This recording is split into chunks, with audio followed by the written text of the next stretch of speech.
When we were reporting about small towns for the Atlantic, towns who were interested in doing some kind of renewal or making their town a little better or recovering from something that happened, they would ask us, well, how do we start? What do we do? And we learned about the heart and soul process to answer that really frequent and popular question when people had good intentions but just didn't know what to do. I think that the practicality of the heart and soul process really got our attention. Communities don't always know where to start, and heart and soul is a way to start.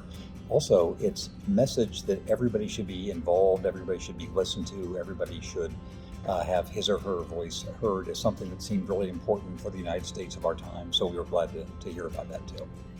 I think it's a good fit because it helps them understand what they're doing.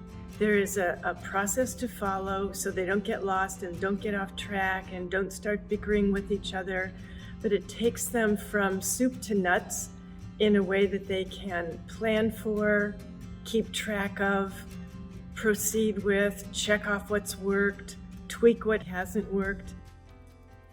People understand the world through stories. And that's something that Deb and I in our time as reporters have found. We just go ask people, what's your story? What's your town story?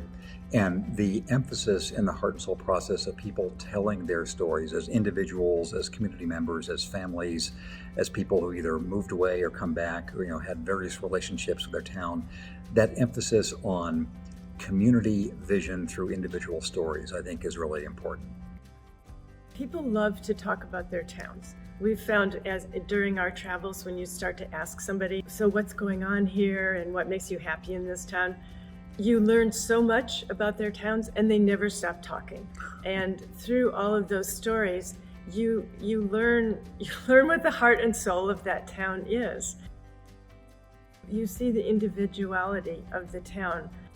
I agree with what Jim says, that the storytelling is really important. It is a way in for the various citizens of the town to participate in change. They feel like their voice is being heard, and it's a way that comes naturally because it's their stories.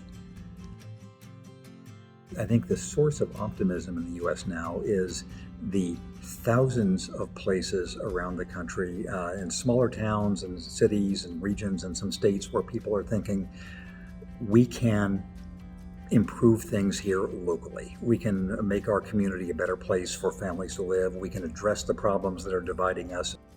Heart and soul fits into that optimism because it's a tool. It's something that people can see how they can participate and work on the local level with their neighbors, with their friends. They don't have to just argue with their friends or argue about abstract things that are going on in the country, but can really focus on tangible improvements that they see in their everyday life and can take part in.